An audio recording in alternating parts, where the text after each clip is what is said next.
Okie doke. So, hello, Teddy. Hello. And can you hear us both? Okay.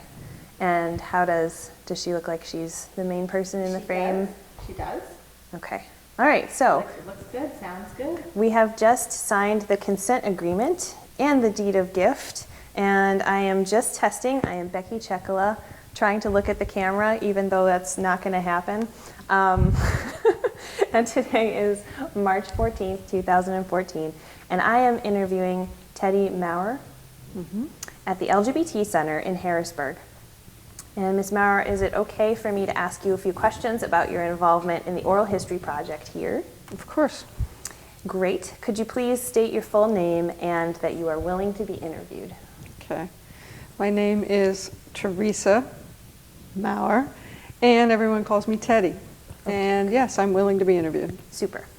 And you also signed the consent form, so we are all set. Okay. And sound is good for Andrea? So we are ready to go. Okay, so Teddy, would you mind telling us a little bit about the members of your family growing up and where you grew up?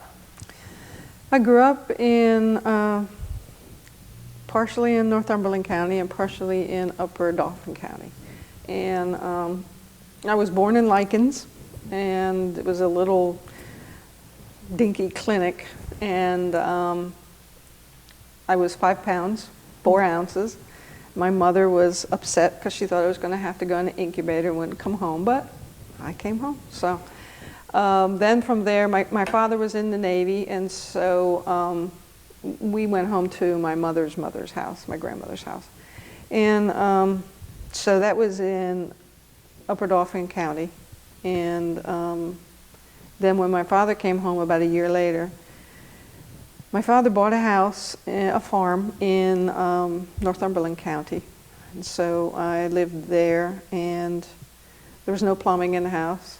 There was a pump in the kitchen, no inside toilets.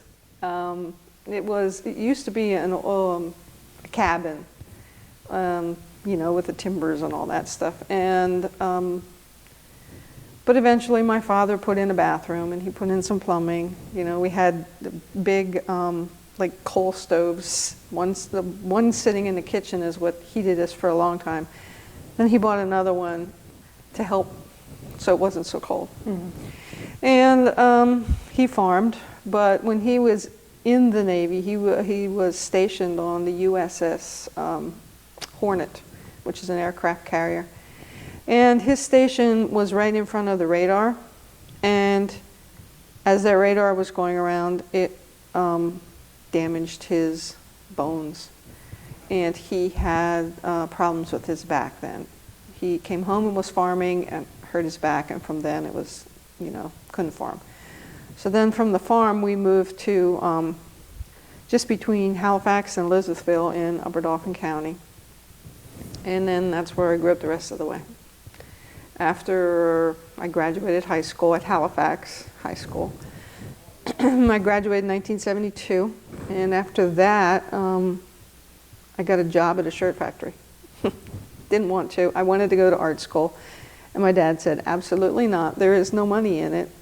You're going to get a job. So my mother and my grandmother worked at the shirt factory up in Elizabethville.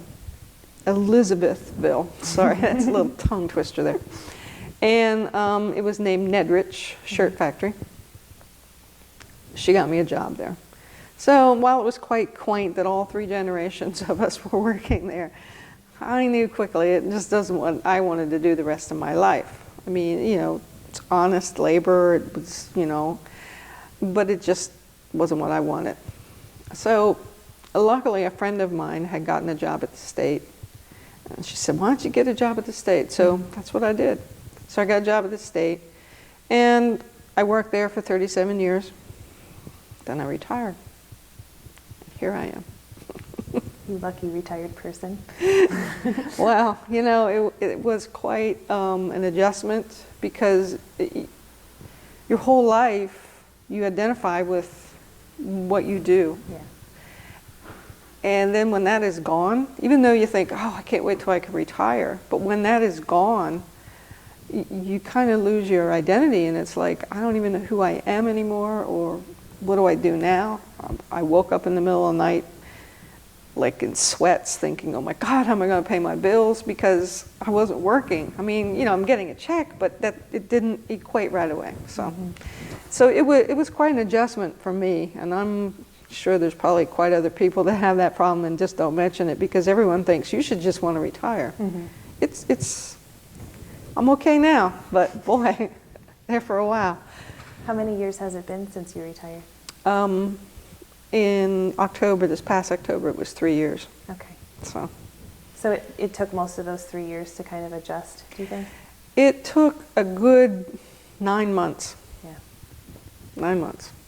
Then I decided I always wanted to do art, so now I have the time I can do art. So I started out with art, and I also like to write, you know, with the creative writing. So I'm doing those two things, and I'm helping out here at the center. So my calendar fills up really quick. So I'm busy. I'm busier now than when I was working. So, you know, go figure. But it sounds like with things that you enjoy. Yes, it is. Good. And I like the idea of helping here at the center, and the reason that I got involved with it in the first place was because of, like, you weren't guaranteed a job if you were gay, because they could just fire you just because you were gay. So I was very careful not to get involved in too much because I didn't want to lose my job. Because as a gay woman, I don't have a husband that I can fall back on should I lose my job, or, you know. So I just didn't get involved. But then once I retired, I thought, can't take my retirement from me now. So I can now help the next generation the way I was helped while other people were involved and I was working and wasn't involved. So I figured this is my way of paying back. Okay. So since you've mentioned feeling a little bit tense on the job to kind of hide that part of your life, did you feel that way at the shirt factory and working for the state? At the shirt factory, I really wasn't, let's just say I was pretty much in the closet. I mean, I knew from a very early age, I was 6 maybe, or before that, when I knew I was different and it wasn't the same. I mean, when you have crushes on little girls instead of little boys, something isn't right. And I often wondered, how, when we're little like that, how do we know not to say anything? I mean, how do we know to keep that a secret? But anyway, I did. And when I worked at the shirt factory, I was still pretty much in the closet. And when I started at the state, I kind of sort of came to a conclusion in my mind that, you know, I was dating this guy, and he was a really nice guy. I really liked him a lot, but I wasn't in love with him. And he asked me to marry him, and I was like, whoa, something's got to happen here. So I decided in my mind that I couldn't know if I would never find a woman that I wanted to have a relationship with. And so how horrible would it be if I was married to him and had a couple kids and then found someone that I wanted to be with, and then I'd have to uproot my whole family and cause all that problem. And I thought, I can't do that to him. I can't do that to any kids we might have or myself. So I broke it off with him. I didn't still come out of the closet, but he was the last guy I ever dated. Do you think that he knew? I don't think he probably knew afterwards, but I don't think I mean, years later he might have found out, but I don't think he knew at all. I broke his heart. I really did break his heart, and I hated that. But I figure I'd rather break his heart now than break his heart later. Worse, you know. So. And you said you were working for the state at the time, so were you in Harrisburg for 37 years working for the state? No, I lived up in northern Dauphin County for a while. I lived with my grandmother for a while in Millersburg. And then I moved down to Harrisburg because, you know, I'm going over Peters Mountain every day. And plus, if you think Harrisburg is bad, going about being gay back in the 70s. You should be in a redneck town, and it's just, I had to get away from that just to feel decent about myself, So I came down to Harrisburg and lived down here. So I've lived in Harrisburg since I'd say 75 or 6. I lived in Middletown for about 10 years. Oh, okay. But, just in this general area. Yeah. And you felt better? You felt a little bit freer? Yeah, I could be more free. I could be more myself. I could. I mean, I still wasn't out. So, but. How long was it before you were out?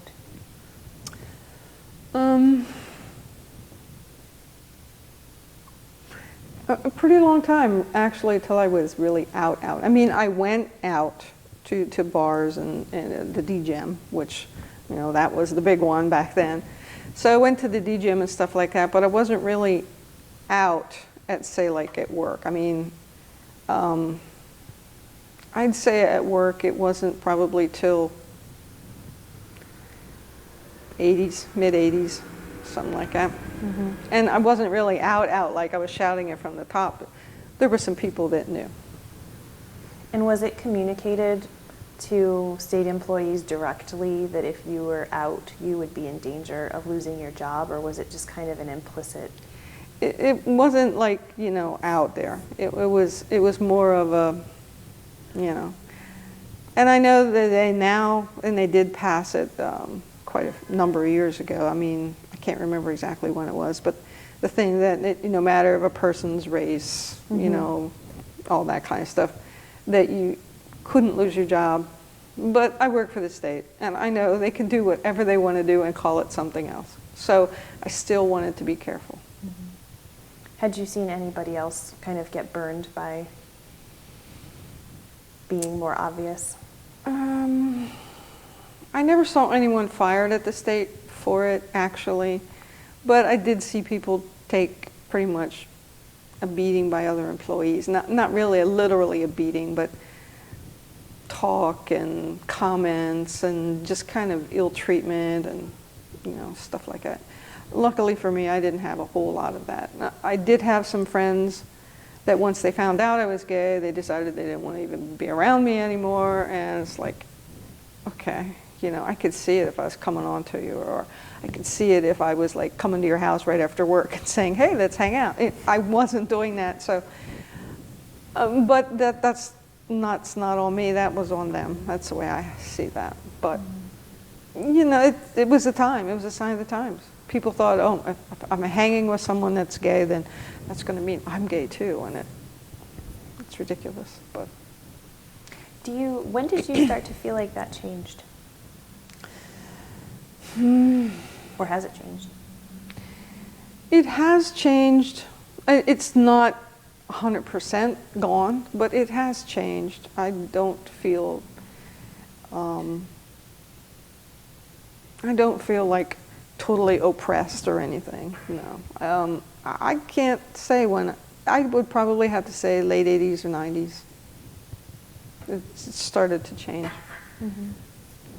And growing up in a rural town, I mean, did you hear like disparaging comments that people would make, whether they knew that you identified as gay or not? Well, when I worked at the shirt factory, there was this woman worked there, and I think her name was Epi or something like that, or Effie, something like that. And she was definitely gay. I mean, definitely. She was an older woman. Well, I say she was probably late 40s, 50s when I started there. And what made me sad about her was, I mean, she was quiet and she kept to herself, but what made me sad about her was there was several times that she had been taken away and put in, I think it was Whitehall or something, because she was mentally, because she was gay.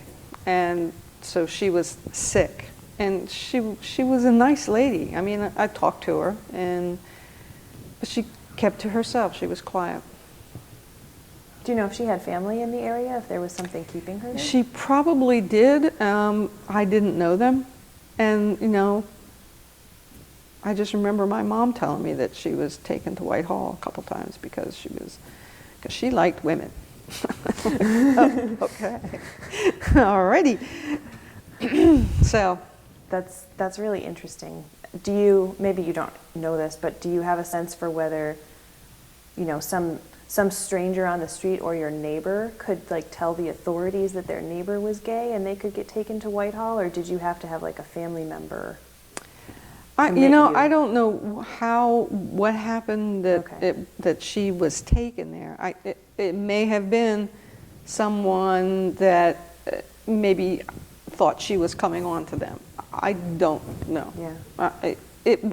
She didn't want to go, so I'm sure it wasn't something she said, oh, can I please be put away? Gotcha. You know. So, and I've heard people when I first started at the state, there was this one guy. He was cute, but he was real flaming. I mean, flaming. And they used to talk about him like a dog all the time. I think they called him Fluffy or something. I was like, oh boy. So, and I heard one of the ladies that I used to work with, she was just this little short thing. She was in her 60s and wrinkled and little and chubby, and I heard her saying to her one friend, they were sitting behind me, and I heard her talking to her one friend at lunchtime, and she said that so-and-so, she saw somebody that was gay, or a leslie, she called it a leslie. And she said, I'm telling you what, one thing, Leslie better never come on to me. And I had to chuckle to myself because I thought, oh my goodness, just because someone is lesbian doesn't mean they have bad taste. I mean, come on. I mean, look at you. Yeah, who's going to come on to you, you know? So it's like, But, you know, that's what everyone thought. Well, you know, I have to be afraid of a gay person. They're going to come on to me and they're going to do bad things to me and stuff. And I just don't understand where they got that mentality. I don't get it.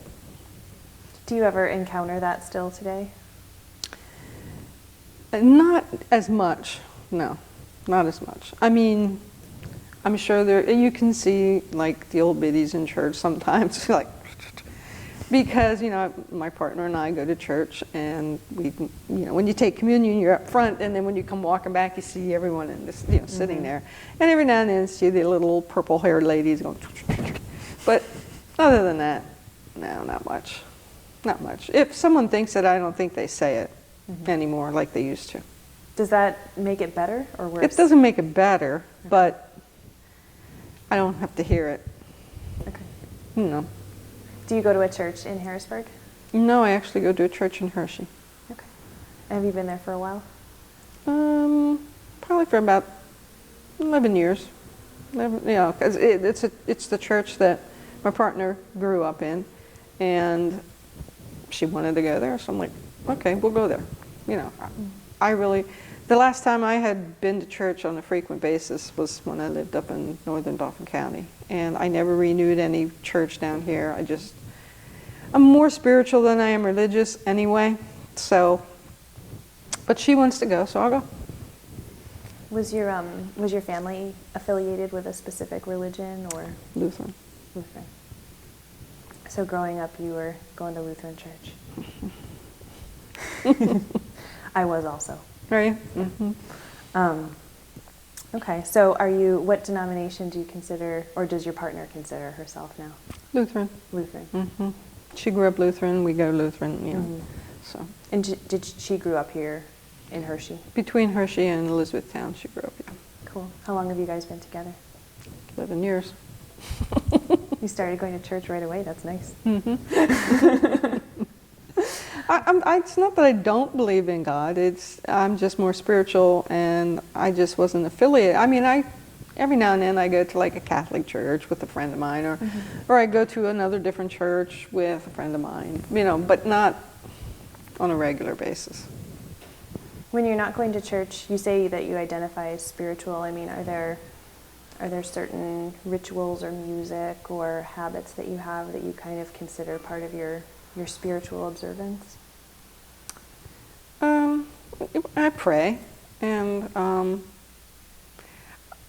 although I'm not sitting there going, I kind of meditate, you know. And yeah, I kind of talk to nature and talk to the God, talk to the sky, talk to, you know. So. Are there any books or songs or movies that have meant something to you? Not necessarily spiritually, I'm kind of segueing into a different topic now, but do you have like a favorite book or a movie or a singer? Well, I enjoy reading about Native Americans, whether it's totally, absolutely, positively true or not. I enjoy reading about Native Americans, the real Native Americans, not the, you know, Hollywood ones. Yeah. You know. And I have a Native American blood in me, and to me, I find that I like that. Native Americans respected gay people. They embraced it. They held them in high esteem. They were the two souls. So I like the idea that some of that blood's rolling in me, and I kind of attribute that sometimes to my acceptance of all kind of people. You know, as long as anyone's good to me, I'm good to them. You know. But anyway, there's a book called Hantha Yo by Ruth B.B. Hill. I probably read that like 5 times, but that kind of thing.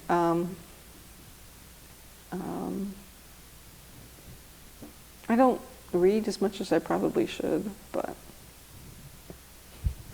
What do you like to do, especially now that you're retired? I mean, I know you're busy working for the center and.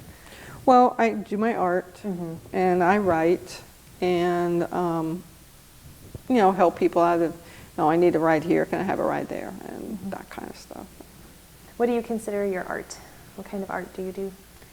It's more realistic, like realism more than an abstract, although I have done some abstract. It's, I do drawings with graphite, and I usually do acrylics, so it's all kind of stuff. And is that something that you learned, you know, early on in elementary school art classes, or did you just kind of pick it up as you went along? Sort of picked it up. I mean, I went to art class in high school, well, school, all through school. I don't think they have that anymore, though, do they? I mean, I don't know. But anyway, yeah, I went the whole way through school and had art. And I just picked it up, you know, 3 years ago. So I'm just going to do this. So I did. So I'm still learning. I'm still picking up ideas and things and techniques. But that's all good. It's okay. Have you gotten support? Yeah, I have. I was at I was at writing class last night. It's not really a class, so to speak. It's more of a jam session, you know.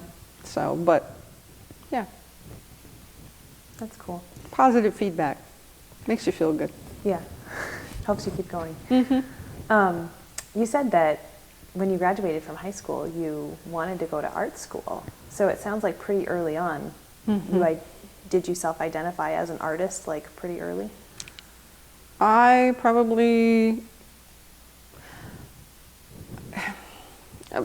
would say probably most of my life I've drawn or done something. And my mother was always doing crafts, so, you know, she helped. Yeah, she's the one that bought me, and I still have it. She bought me my first oil set, and so that was cool. So she supported me and encouraged me, which that meant a lot. Do you have any brothers or sisters? I have one brother who's 2 years younger than I am. He lives in Maryland. And I have 2 sisters. One is 4 years younger than me, and one is 8 years younger than me. The middle sister lives in Michigan, and the baby sister lives in Georgia. So we're all over the place. Are they still a part of your life? Yeah, we chat like on Facebook or phone calls. Yeah. Are any of them artistic? No. No. No, they always tell me I can't even draw a stick, so I'm like, okay. You could if you tried, but okay. Do you think that growing up there was any extra pressure on you since you were older than the other siblings? I think the oldest always has a little more pressure on them because it's your duty to look after the little ones, you know. So. It sounds like you had little ones to look after for a while too, with how spread out they were.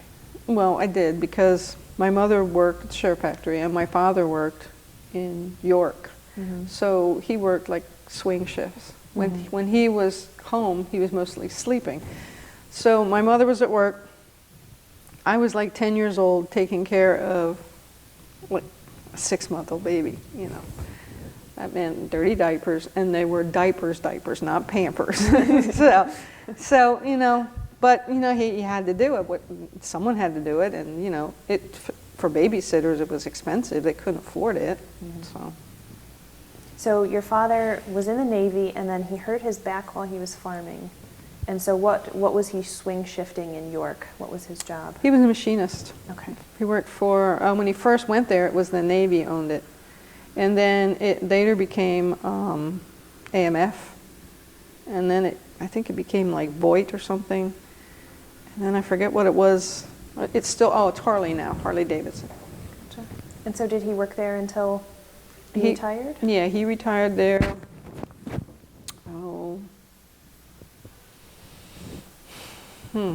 Probably about 15 years ago. Mm-hmm. He just passed away like 4 years ago or 5 years ago. I'm sorry. So. Is your mother still with you? No, my mother was killed by a drunk driver in 1979. Thanks. Yeah. How old were your siblings? I was 25, my brother was 23, my other sister was 21, and my baby sister was like 17, 18. She was just 17. She would, because we had it for a while, she had to be under one of us because she was still a minor. Sure. But it wasn't long, you know, less than a year. That must have really affected your family. It did. Understatement of the year, right? Yeah, because I was 25. I had to handle all the lawyers and everything because my dad and her were divorced. He had remarried. And so it was me. And lawyers are buggers, let me tell you that. They are. Had you and your siblings been living with your mother after the divorce or with your father? My baby sister was still living with my mom, but everyone else was out of the house. When they got divorced? Yeah. And was that a surprise? Oh. Gotcha. They fought like cats and dogs the whole time. I can remember growing up, they fought all the time, so. So what do you remember about your mother, if she had time to have hobbies or enjoy things when she wasn't working at the shirt factory or taking care of kids? What do you remember about her? She did. She did crafts. Mm-hmm. She would make stuff to sell for extra money, and she loved to sew. I would say if any way, shape, or form that I identify my mother, it would be in front of the sewing machine because she did it a lot. She would make. She made Raggedy Ann dolls for, you know, a while, and I remember she would sew up the arms and the legs, and we'd have to turn them inside out, and then we'd have to stuff them. Mm-hmm. You had this big bag of the foam pieces, and you had to stuck them down in there with a ruler or something to get them all filled up, and that was our duty. And then she'd sew everything all together, make clothing for them, and sell them for money. My mom, I don't know where she got her energy most of the time. I mean, she would work all day, and she'd come home, and she would do the craft things, or she would like remodel the house. I mean, I know how to do a whole lot of stuff because I was number one child, and so I had to help. I painted, put up, wallboard and windows, flooring, anything you can think of, So in a way, it was good. It taught me some stuff and skills in life, but yeah, my mom had, my mom was no angel. I know she was no angel. But she taught me a lot. What do you feel like you learned from your dad? I would say from my father, I learned kind of patience and a more even tone. My mother was a hot temper. I mean, she could just look at you and you knew you were dead. My father was more a slow burn, which is more what I'm like. I mean, I take a whole lot and take a lot and take a lot, and then when I've had enough, then get out of my way because I will blow up then. But I'm kind of like him, where I'm more even keeled. Mm-hmm. And my father, he read more often than anyone that I knew, and he was very intelligent. And so I think I learned from him that it's good to be knowledgeable. It's good to know things. It's good to go somewhere of something that you don't already know and just pick it up and learn it or whatever. Mm-hmm. Just so you have that back here in your mind. So when you started working for the state, were you doing something that you ever in your wildest dreams thought that you would be doing? No. What did you start off doing? I started off typing. It was I was a clerk typist trainee or something like that, and I actually was doing key punching. So it was like the early key punch machines. But it was like a trainee thing, and so they called me a clerk typist, and it was typing on the machine. So that's how I started out, and I key punched for like 16 years. Not a fun job. Could you talk to your coworkers while you were doing that? You could. Okay. You could. Yeah, it was.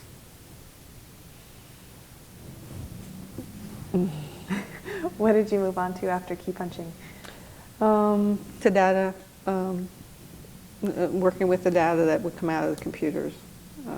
Then after that, actually running the computers. I moved up to actually programming and running the servers. That's pretty cool. Yeah, it was cool. It was cool. The matter of fact, I retired from the Liquor Control Board, and I used to run the servers at the 3 warehouses that they have to keep the booze flowing. So that was probably a great way, like when you were meeting people and people asked you what you did. Well, yeah, I keep the booze flowing for you. Yeah. Of course, everyone asks me if I can get them free samples. Of course. Right. Mm-hmm. But They probably don't want you testing samples on the job. No. Yeah. So it sounds like you had kind of a 9-to-5 job, didn't really have to take much work home with you. No, I actually was on call. Oh, you were? Okay. No, for the first 16 years or 20 years maybe. But then when I worked as actually the computer, whether it was the repairs of the computers or whether it was the programming and the actual keeping the thing up round the clock. Wow. Call. I can be called at 2, 3 o'clock in the morning, and I was. And there's no one to call. Yeah. Because everyone else is sleeping. So you either figure it out or, So did that affect your social life for several years? Not near as much as when I worked. I used to work for welfare also, and I worked at their one off-site computer warehouse. It was like the disaster recovery area.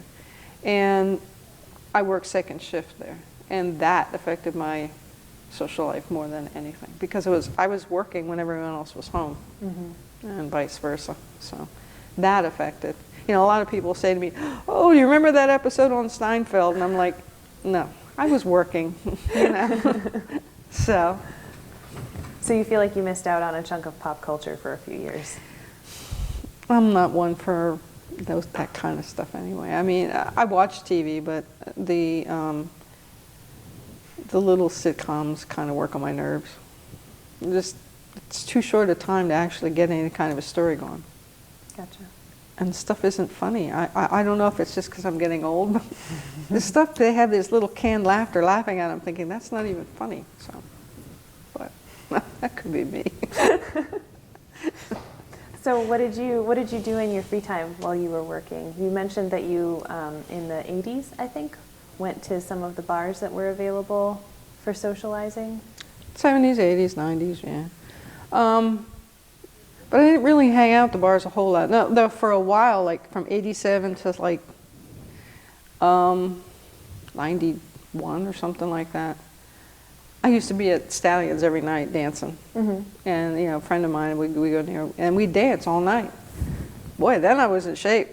But most of the time, I don't really hang out at the bars. Especially if you're in a relationship, there's trouble at the bars. There's no point going there. I mean, every now and then you'll go out and meet some friends, you know, but hanging in the bar is trouble.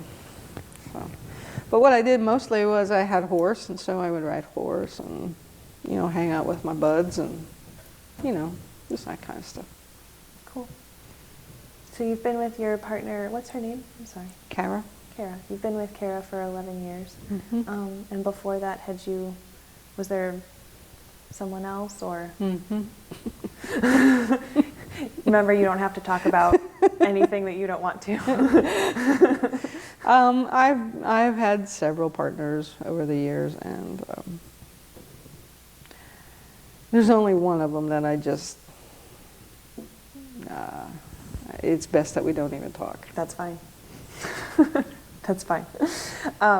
So let's talk about the center then. Okay. Once you got involved in the center, and you obviously became involved in the art gallery and the aging program, what drew you here? Excuse me. Well, it drew me here is because for all the years that I wasn't involved, but I was reaping the benefits. Yeah. You know, as well as everyone else. I mean, people were putting their lives on the line, and you know, went through hell. And I was reaping the benefits. And so I thought, now that I'm not working anymore, I can't get fired. Mm-hmm. Now that I can, it's time for me to start giving too. So I had the time. Yeah. So I had some, you know, the aging with pride, because I figure I'm not getting any younger. So, you know. Has that been fun? Mm-hmm. Mm-hmm. Mm-hmm. And then it was through it used to be called C-Plan, but now it's called Aging with Pride. Mm-hmm. That's where the history project came out of. And we were all sitting in a meeting when, you know, the whole like steering committee of the center here. Mm-hmm. And we were at a C-Plan meeting. We said, what can we do? Because there was things that, you know, we had like dances for like oldies, and they were fun, but not many people came. And so we were trying to think, what can we do, or what are projects that we want to get involved with that will be a worthwhile thing. So, you know, we go around the table, and so-and-so said some stuff, and other people said this and that, and it came my turn, and I said, history. Because we're losing people every day. Mm-hmm. That we'll never hear those stories. You know, we won't know. And so we went around, and Barry said the same thing. Yeah, history. You know, he said, Teddy said what I was going to say. And so from there is how we got to the history project. Mm-hmm. I read online that Barry Loveland was really very excited about this particular project, and realized very quickly how big it was going to be. What are some of the things in LGBT history in this area that you feel like are missing? What do you want, I'm sorry if I'm not articulating this well, what do you want the LGBT community that's young here to know about what came before? I think I want them to know that we've been here for a long, long time. Don't let anyone tell you that, oh, gay people just came out of the woodworks. No, we have been here since the beginning of time. And we have been meeting in secret mostly, in the early years, way back, for a long, long time. And I would like for them to understand that because of the sacrifice from some, heavy sacrifices by some, in this general area even, we enjoy the freedoms that we enjoy today. I never, when I was in high school, and when I came out of high school and was thinking of even coming out, I would have never in my wildest dream believed there's a possibility that we can get married in my lifetime. When I was coming out and when I was going to the DGM, there would be people watching the windows to see if the cops were going to come to raid the place. And we go from that in the 70s to being able to get married. I mean, wow, in my lifetime. So I would have never dreamed it. But I don't think we should forget about the past, just like we should not forget about what happened in Auschwitz and all that stuff. We shouldn't forget that. Doesn't mean we have to worry about it all day long every day. But I don't think we should forget it either, because people suffered. I mean, there's people in this area here that suffered death threats, and their houses were trashed, and you know, people would break into their houses or throw stones through their windows. So, you know, why? Just because they were gay? It's sad. And I think that we should remember that. So that's one thing I'd like the younger people to know. Some of those things that used to happen that kind of affect you the most when you think about what needs to be passed on, did you ever read about them in the newspaper? I mean, were those events talked about when somebody's house would be broken into, or if somebody was attacked, or did you just kind of hear it? It was mostly word of mouth through the gay community, you know, because they weren't going to put it in the newspaper because the cops would come and wouldn't do anything. They weren't going to put anything in the paper that we didn't do anything, you know. So it was mostly word of mouth that I heard a lot of this stuff, but I found it sad. So it was just, would you say that in the 70s, the 80s, maybe even into the 90s, you could just assume that the police wouldn't really care if something like that happened? They would come. They wouldn't do a whole lot. And they'd say, well, you know, we really can't do a whole lot about this, or, well, what did you expect? I mean, matter of fact, one of the ladies that was interviewed, she had the police come to her house, and they said, well, what did you expect? It's like, what? You know? Yeah. She ended up having to move. Do you think a lot of people have moved out of this area over the years because of that? Yep. At least 5 people that I know of, like personally know of them. They're not like my buddies, but you know. And there's people that used to live here and are like, I can't take Central Pennsylvania conservatives anymore. Yeah. And they moved to some place that's a little more, you know, friendly. Do you know if they stay in touch with the community here? Some do, but many don't. You know, they just make new lives where they're at. Can't blame them. So you said that it was kind of a network of friends and friends of friends where you would hear these stories of aggression, I guess, against the LGBT community. Are those alliances that you just very carefully kind of built up over time, or were people very good at finding you? Do you know what I mean? How did you find your allies and your resources? Well, back in the day when I first started going out, if you wanted to meet a gay person, you had to go to a gay bar. If you didn't go to a gay bar, I mean, I couldn't walk up to you in the mall and say, hi, you know, because I had to be afraid that if I said hi to you, you would think, oh my God, she's coming on to me. And so I wasn't be able to meet people, women, say in the mall or the grocery store or the laundromat or wherever. You had to be very careful what you did. So if you wanted to meet someone that was possibly a love interest or even just for a good friend, you had to go to a bar. And there was not a big way around that. I mean, I guess you could go to San Francisco. I guess it was different there, but I never was there, so. Mm-hmm. Did you ever consider moving somewhere else like those other people did? No. I'm a central Pennsylvania girl. I love it here. I am probably a sicko, but I like the weather. I like the seasons. I like it here. Mm-hmm. I'm comfortable here. I haven't personally gone through a lot of trauma because I was gay, and so I guess I don't have the bad taste in my mouth that some people do. But it sounds like you at least wanted to get out of a rural area. Yeah, I had to come to Harrisburg. But maybe, do you think that it was because mostly of the prejudice, or do you think you also were just kind of a person who was interested in living somewhere where more stuff was going on? It was a combination, I think. Yeah. I mean, I wanted to be able to meet people, and I knew that would be the bars. And back then, it was only the bars. And so, who wants to come out, have a few drinks, and then go over Peters Mountain? You know? No. So it was a lot safer driving here. Well, it was a lot safer because you could walk home. Yeah, you know. that makes a lot of sense.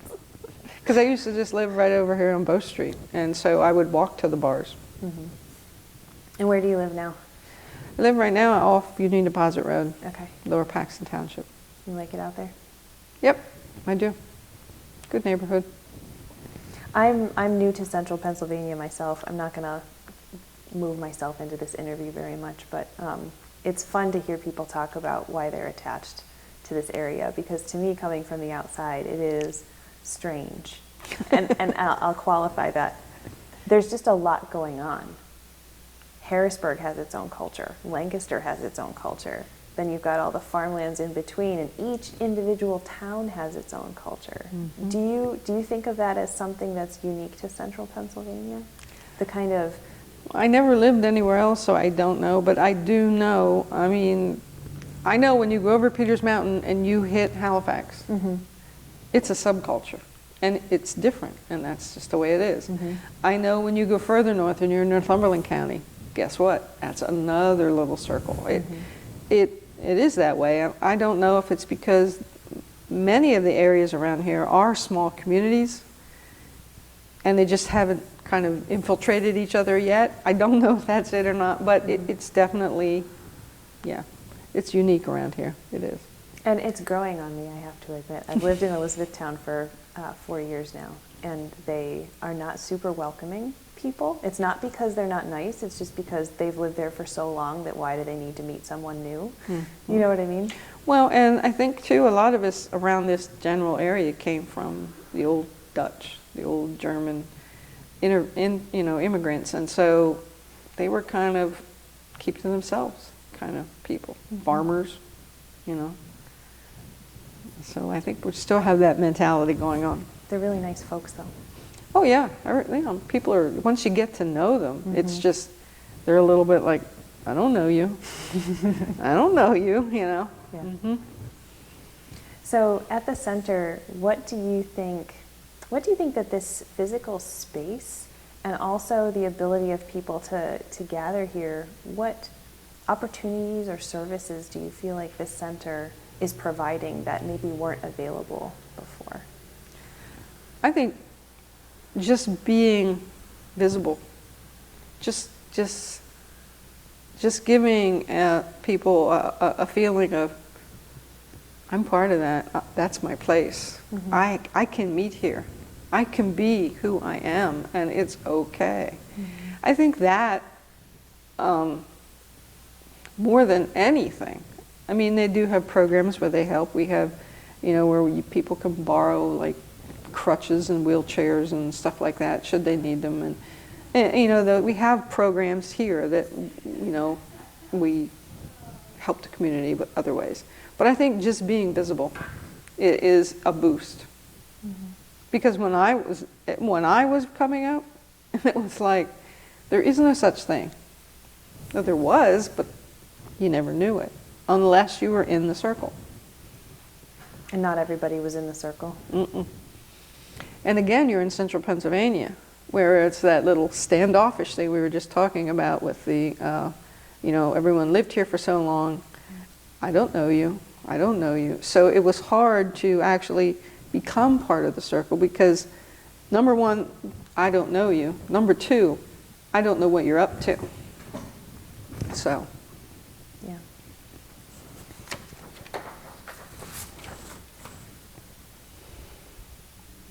Oh, I wanted to ask you, since you are part of the History Project, are there any material objects or artifacts that you are particularly hoping people will bring in? Do you think that there are, I don't know, just physical representations of people's lives that you think are particularly needed for people to see? I would hope that we would somehow get some of the AIDS quilts. If somebody had a piece, that would be great. I think some of the old, there are some artifacts over there, that some of the old advertisements and stuff, the T-shirts and that, but there was a magazine put out, and I'm pretty sure that was probably the 80s, and it was called Crossroads, and it was a gay publication, and it had stuff in it that I found fascinating. I subscribed to it and got it in the mail in a brown wrapper and everything, but it was cool, and I would hope to see some of them here, because I mean that took a lot of courage to be doing it and to foot the bill for that, knowing you might well get shut down. So, are there any things that you plan to donate? I don't have a whole lot. I am so upset that I threw away my Farrah Fawcett T-shirt. I am too. Because I would give that. It was a mint green. It was so pretty, and it had Farrah on the front of it in her swimsuit, and I was like, wish I wouldn't have thrown that away. How long did you keep it? I think I had it up to like 10 years ago. Wow. That's hard when you go through those like spring purges sometimes when you're cleaning up. It's hard to decide. You're not going to wear this. Number one, it's too small for you. Number two, where are you going to wear it? Yeah. So I thought, oh, okay. Somebody's probably very happy with it now. Probably somebody over in Africa or Thailand or somewhere. Yeah. I was wondering if you've had, this is kind of the last deep question. Okay. Okay. I was wondering if you have had any particularly important events or turning points in your life where you either changed the way that you looked at life or changed the direction you were going in. When my mother passed, that was a biggie. That was a biggie. I immediately when I got the phone call, I was like, oh my God, because it was a cold October day, and it was cold, and it was like, it wasn't really raining, but it was like a heavy mist. So it was just a gooey, ugly day. And the first thing I thought of was, oh my God, I hope somebody covered her up. She'd be cold. Well, I mean, she died immediately. According to them, it was like almost instantaneous. And so that didn't really matter. But it was the first thing that came to my mind. But then the next thing that came to my mind was, did she know I loved her? And, you would think, of course she knew. She was your mom. But I was at that age where you don't go around telling your mom, I love you. You're 25. You don't, hi Mom, I love you. You just don't do that. And it worried me that she never knew I loved her. But I know she knew still when you think of that. So from then on, I started telling people when I hang up the phone with them, I love you. My brother, my sister, good friends, whatever, cousins, I love you. And if if I care about someone, I let them know that I care about you. You're important to me. Because I don't want to ever have that feeling again. Did they know? So that, I would say that changed my life drastically. It's totally understandable. I guess what I want to ask you next is, do we miss anything? I think we could sit here for a week and we'd still miss something. But, Yeah. you know. No, I guess not. I mean,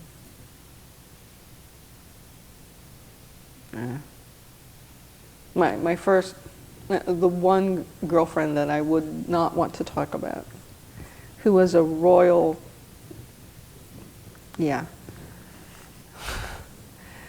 she's the one that outed me. She was mad at me and she called up my mom and dad and told them.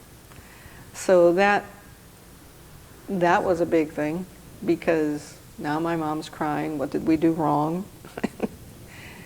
And my dad saying, and you're not bringing women home to this house.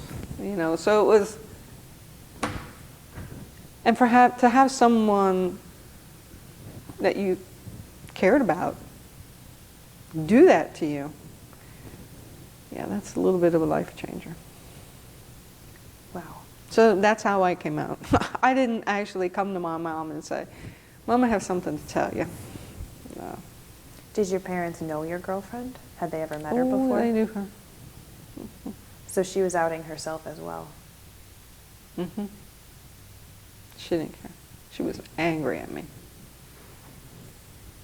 And dare I ask, was your relationship with your parents different after that? Yes, it was. For a while, my mom boo-hooed and cried, what do we do wrong, what do we do wrong? My father wasn't real bad, but he didn't say much. You're not bringing women home here. That kind of thing. Trust me, I wasn't thinking about that. But they both kind of got over it. My mom died not too many years after that, so, but she was okay with it. I mean, she called me when TMI, which was March of '79. Mm-hmm. And she called to make sure I was okay and that kind of stuff. She died October 1979. So, of course, I knew she knew I loved her. So, but still, you know. So I would say that that was a life-changing thing right there. Someone outs you. You know. Who does that? Yeah. So did that spread to all your childhood friends and everyone? Or, I mean, I imagine your parents... The whole community. Mm-hmm. And that's when I still lived up there.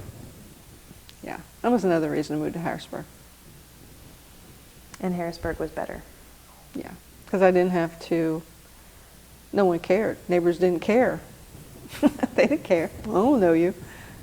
You know, you could come and go and do as you please. Mm-hmm. Then she followed me down here, and she told my neighbors down here. Yeah. She sounds like a very dynamic individual. If that's the word you want to use, yes, we'll use that.